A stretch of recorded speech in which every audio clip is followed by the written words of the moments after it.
Hello and welcome to IGNOU BAPSH। आज हम BPSC 109 का यूनिट नंबर 12 देखने वाले हैं, जिसका टाइटल है democratisation in the post authoritarian and post communist countries.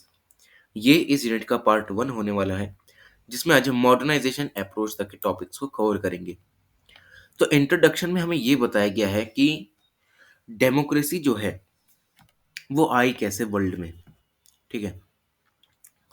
जो एरिस्टोटल हैं, एक बहुत बड़े ग्रीक फिलोसफर हैं, वो डेमोक्रेसी को एज अ परवर्जन मानते हैं। मतलब डेमोक्रेसी जो है वो एक ऐसी गवर्नमेंट है जहाँ पर बहुत ज़्यादा करप्शन होता है, डिस्टॉर्शंस बहुत ज़्यादा होते हैं, गवर्नमेंट अच्छे से काम नहीं कर पाती है।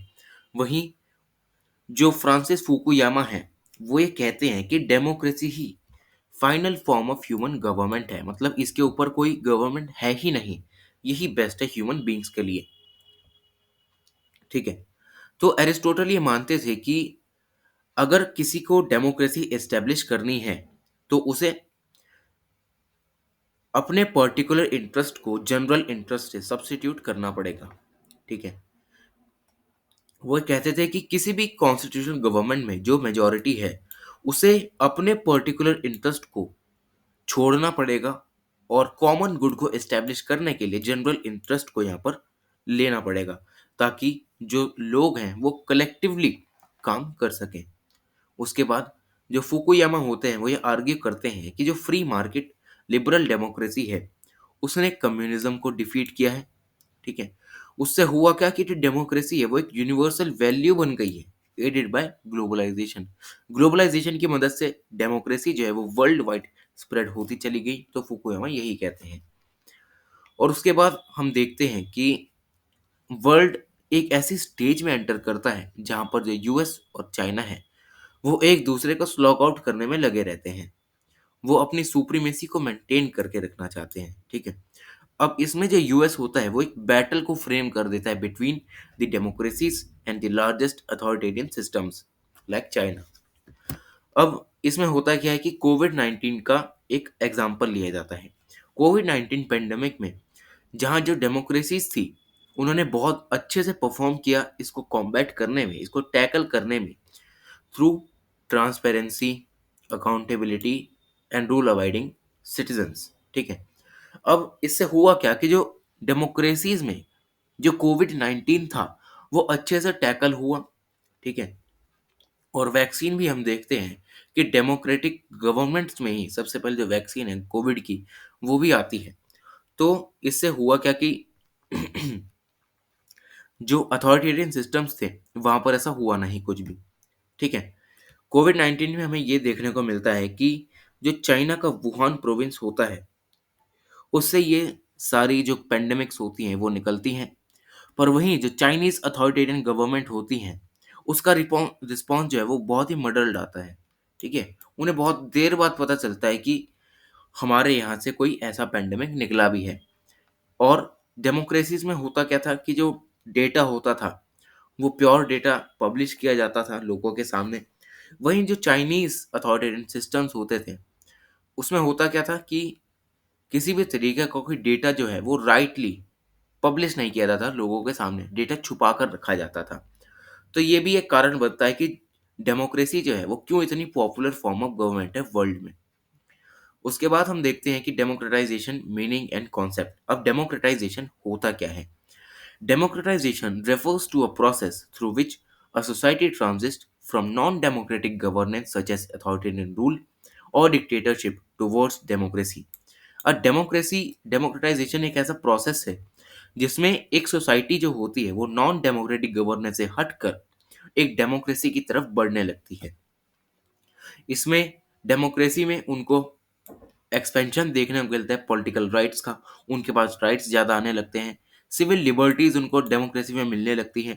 वो पार्टिसिपेट करते हैं डेमोक्रेटिक डिसीजन मेकिंग प्रोसेसेस में to a broader segment of society. ठीक। उसके बाद जो फॉर्मर जनरल हैं यूनाइटेड नेशंस के, बोट्रस घली, वो अपने एक स्पीच में ये कहते हैं जो कि 20 दिसंबर 1996 को हेल्ड हुई थी। उसमें ये कहते हैं कि डेमोक्रेटाइजेशन एक ऐसा प्रोसेस है जिससे कि जो सोसाइटी है वो एक ओपन सोसाइटी बनती है जहाँ पर जो लोग हैं वो ट्रांसपेरेंसी के साथ काम करते हैं, पार्टिसिपेटरी होते हैं, डिसीजन मेकिंग प्रोसेस में पार्टिसिपेट करके एक ब्रॉड सेगमेंट ऑफ सोसाइटी को रिप्रेजेंट करते हैं, और एक लेस अथॉरिटेरियन सोसाइटी बनती है जहाँ पर किसी एक इंसान के पास सारी पावर नहीं रहती, सभी के पास जो है वो पावर्स रहती हैं। ठीक है। उसके बाद एज अ प्रोसेस अगर हम डेमोक्रेटाइजेशन को समझें तो हम इसे 3 फेजेस में डिवाइड कर सकते हैं। पहली फेज आती है ट्रांजिशन, सेकंड आती है सॉरी पहली फेज आती है इंट्रोडक्शन, सेकंड आती है ट्रांजिशन, एंड थर्ड आती है कंसोलिडेशन। अब जो फर्स्ट फेज होती है डेमोक्रेसी की, जो कि होती है इंट्रोडक्शन फेज, अब इसमें होता क्या है कि नॉन डेमोक्रेटिक रेजिम्स में डेमोक्रेसी को इंट्रोड्यूस किया जाता है। ठीक है। और नॉन डेमोक्रेटिक गवर्नमेंट की लेजिटिमेसी को ब्रेक डाउन किया जाता है। ठीक है। अब ये जो लॉस ऑफ लेजिटिमेसी है वो होती किस वजह से है, क्योंकि जो नॉन डेमोक्रेटिक गवर्नमेंट होती है वहां पर बहुत तरीके के क्राइसिस आते रहते हैं, जैसे कि इकोनॉमिक क्राइसिस। ठीक है। कोर्सिव मीन्स का ये यूज करते हैं। ठीक है। बल प्रयोग बहुत ज्यादा करते हैं, तो इससे होता क्या है कि जो लोग हैं वो कहीं ना कहीं इसको अपोज करने लगते हैं और डेमोक्रेसी की मांग करने लगते हैं। सेकंड आती है ट्रांजिशन फेज, जहाँ पर जो डेमोक्रेटिक फीचर्स हैं किसी भी स्टेट में वो डीप होते जाते हैं। ठीक है। कुछ ऐसे स्ट्रक्चर्स इंस्टीट्यूशंस बनने लगते हैं जो कि डेमोक्रेसी को प्रमोट करें। ठीक है। क्योंकि एग्जिस्टिंग अथॉरिटेरियन स्ट्रक्चर्स में जो नेगोशिएशंस होती हैं उनको एबॉलिश कर दिया जाता है। ठीक है।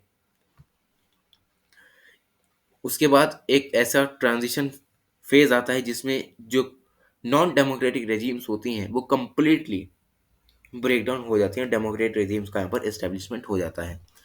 उसके बाद जो ये ट्रांजिशन फेज है उसको हम 3 अप्रोचेस से समझ सकते हैं, 3 जनरल टाइप से समझ सकते हैं। तो जो सबसे पहला टाइप है वो है transition based on a pact.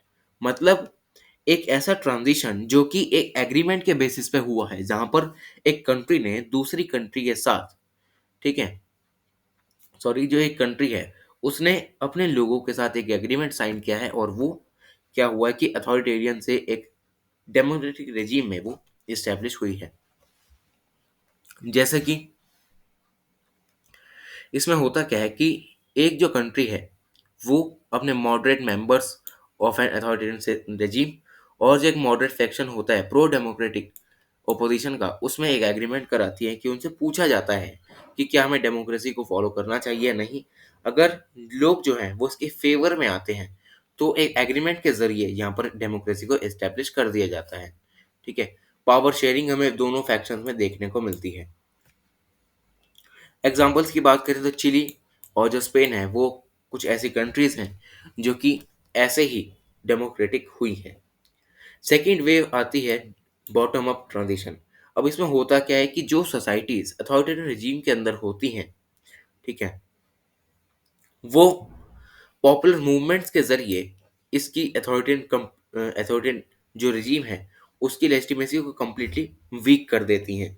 ठीक है। अब इससे होता क्या कि डेमोक्रेसी एस्टैब्लिश हो जाती है।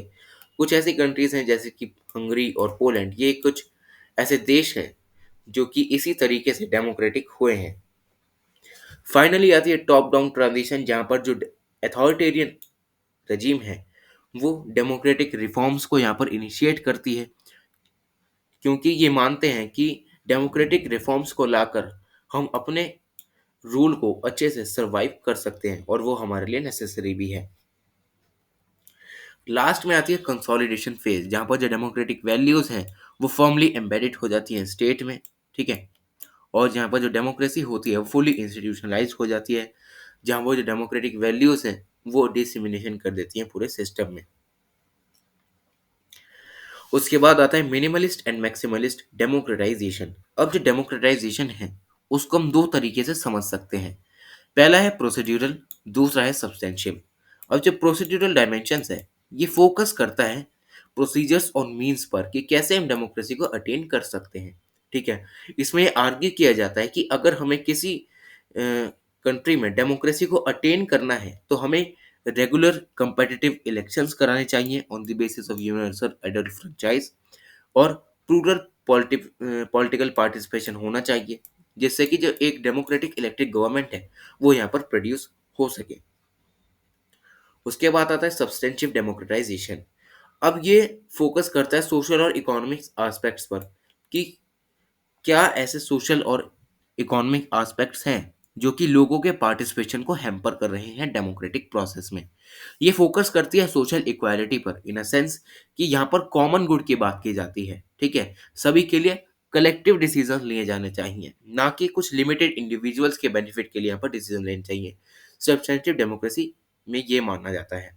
उसके बाद जो सब्सटेंटिव डेमोक्रेसी है वो फोकस करती है कुछ ऐसी कंडीशंस बनाने में जिससे कि जो भी सेक्शंस हैं, सारे सेक्शंस जो सोसाइटी में एग्जिस्ट करते हैं, वो डेमोक्रेटिक प्रोसेसेस में पार्टिसिपेट करें, अपना रिप्रेजेंटेशन दें।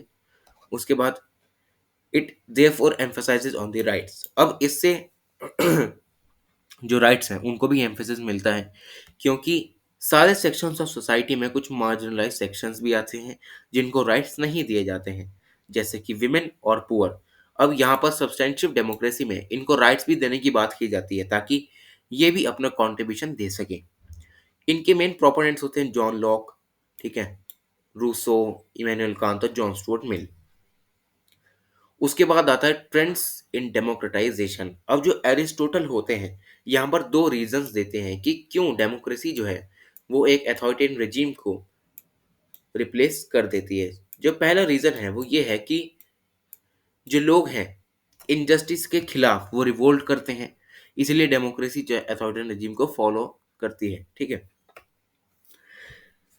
अब फॉर एग्जांपल अगर किसी कंट्री में अथॉरिटेरियन रेजिम है तो वहाँ पर लोगों को इतनी लिबर्टी नहीं होगी वो कि जो लोग हैं वो गवर्नमेंट के खिलाफ जाकर कुछ बोल सकें, ठीक है। अब इससे अगर कुछ रिवोल्ट निकलता भी है किसी भी अथॉरिटेरियन रेजिम में, उसको सप्रेस कर दिया जाता है, लोगों जो लोग हैं उनको मार दिया जाता है, ठीक है। अब इससे जो लोग हैं वो डेमोक्रेसी की तरफ ज़्यादा जाने लगते हैं, ठीक है, रिवोल्ट करते हैं और डेमोक्रेसी को इस्टेब्लिश करते हैं। तो पहला रीज़न ये हुआ। उसके बाद कुछ इंटरनल डिविजन्स जो कि गवर्निंग ओलिगार्कीज के अंदर कुछ फैक्शंस में यहाँ पर उभरे हों, ठीक है। इंटरनल डिवीजन मतलब अंदर ही अंदर जो अथॉरिटेरियन रेजिम है वहाँ कोई डिफरेंसेस क्रिएट हो गए हों और उसकी वजह से डेमोक्रेसी को इस्टेब्लिश करना पड़े। तो दो रीजंस ये होते हैं। तो इसका एक प्राइम एग्जांपल है ग्रेट ब्रिटेन, क्योंकि ग्रेट ब्रिटेन में पहले किंग का रूल होता था, किंग के पास सारी पावर रहती थी। अब जैसे जैसे वर्ल्ड वाइड जो डेमोक्रेसी वो स्प्रेड होती गई तो ग्रेट ब्रिटेन में भी इसको देखा गया, ठीक है। इससे हुआ क्या कि एक ग्रेजुअल चेंज आया प्रोसेस में और स्लोली स्लोली जो एब्सोल्यूट मोनार्की थी उसको डेमोक्रेसी में कन्वर्ट कर दिया गया। किंग से धीरे धीरे सारी पावर्स लेकर प्राइम मिनिस्टर को दे दी गई, जो कि रिप्रेजेंटेटिव होता है बहुत सारे लोगों का, ठीक है। कुछ दूसरे भी एग्जांपल्स हैं जहां पर जो गवर्निंग एलाइट्स हैं कुछ कंट्रीज के, स्पेशली साउथ अमेरिका के, वो डेमोक्रेटिक प्रोसेस को यहाँ पर फॉलो करते हैं टॉप डाउन अप्रोचेस से, ठीक है। और कुछ कंट्रीज में जो कोलोनाइजेशन होता है वो भी डेमोक्रेसी के जो बीज होते हैं उनको बो देता है, ठीक है, जैसे कि इंडिया, ऑस्ट्रेलिया एंड कनाडा। और कुछ एक्सटर्नल पावर्स भी ऐसी होती हैं जो कि किसी दूसरे देश में डेमोक्रेसी को एस्टेब्लिश करने में मदद करती है, जैसे कि फॉर इंस्टांस जो यूएस है वो प्रो डेमोक्रेसी जापानीज इंटेलेक्चुअल्स का यूज करके करता क्या कि जो जापान है वहाँ पर डेमोक्रेसी को एस्टेब्लिश करता है, ठीक है, ताकि वो अपना कॉन्स्टिट्यूशन राइट कर सकें और अच्छी सी एक जो गवर्नमेंट है उसे रिकंस्ट्रक्ट कर सकें। उसके बाद आता है अप्रोचेस टू डेमोक्रेटाइजेशन। अब सबसे पहले जो अप्रोच आती है वो आती है मॉडर्नाइजेशन अप्रोच। तो सेमर मार्टिन लिपसेट, ये जर्मन सोशियोलॉजिस्ट मैक्स वेबर से इंस्पायर होकर ये कहते हैं कि कैपिटलिज्म एक ऐसा तरीका है जिससे कि मॉडर्न जो डेमोक्रेसी है उसमें ग्रोथ मिल सकती है, ठीक है। लिपसेट ये क्लेम करते हैं कि एक वेल्दी नेशन में ही ज़्यादा चांसेस होते हैं डेमोक्रेसी को सस्टेन करने के लिए, ठीक है। वो कहते हैं कि वेल्दी नेशन में जो एजुकेशन लेवल है वो ज़्यादा होता है जिससे कि जो प्रॉस्पेरिटी है वो भी बढ़ती है। लोग ज़्यादा अवेयर रहते हैं, उन्हें पता होता है कि हमारे लिए क्या सही है क्या गलत है। अब इससे होता क्या है कि डेमोक्रेसी में जो डेमोक्रेटिक वैल्यूज़ हैं वो बनी रहती हैं एक सोसाइटी में। सोशल और पॉलिटिकल टॉलरेंस को यहाँ पर प्रमोट किया जाता है, हायर एजुकेशन को भी यहाँ पर प्रमोट किया जाता है जिससे कि मिथ्स और मिस इन्फॉर्मेशन जो है वो यहाँ पर रिड्यूस हो सके, ठीक है। Socio economic development also strengthen civil societies and the middle class, ठीक है। अब डेमोक्रेसी में सोशो इकोनॉमिक डेवलपमेंट होता है, जिससे कि जो सिविल सोसाइटीज होती हैं उनको भी स्ट्रेंथ मिलती है, मिडिल क्लास को भी कहीं ना कहीं फायदा मिलता है, जो कि प्रोमोटर्स होते हैं डेमोक्रेटिक वैल्यूज के। ठीक है। उसके बाद जो प्रेजेंस होता है लार्ज मिडिल क्लास का, वो एक स्टेबलाइजिंग फोर्स भी प्रोवाइड करता है डेमोक्रेसी को। ठीक है। जिससे कि जो इनइक्वालिटी होती है वो कम होती है और क्लास कन्फ्लिक्ट्स भी कम होते हैं। पर सारे मिडिल क्लास ऐसे नहीं होते जो कि डेमोक्रेटिक वैल्यूज को ही प्रमोट करें। कुछ मिडिल क्लास ऐसे भी होते हैं जो कि अथॉरिटेरियनिज्म को भी यहाँ पर सपोर्ट करते हैं, अगर अथॉरिटेरियन सिस्टम में कुछ ऐसे रूल्स हैं जो उनके इंटरेस्ट को सूट करते हैं तो, जैसे कि चाइना, जर्मनी और चिली।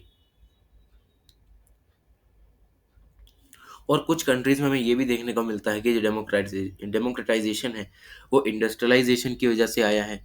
ठीक है। इंडस्ट्रियलाइजेशन की वजह से यूएस और यूके में डेमोक्रेसी आई है, पर वहीं इसी इंडस्ट्रियलाइजेशन की वजह से ही जापान, जर्मनी और रशिया में यहाँ पर अथॉरिटेरियन रिजीम्स भी देखने को मिलते हैं। ठीक है। तो ये सब यहाँ पर चलता रहता है मॉडर्नाइजेशन अप्रोच में।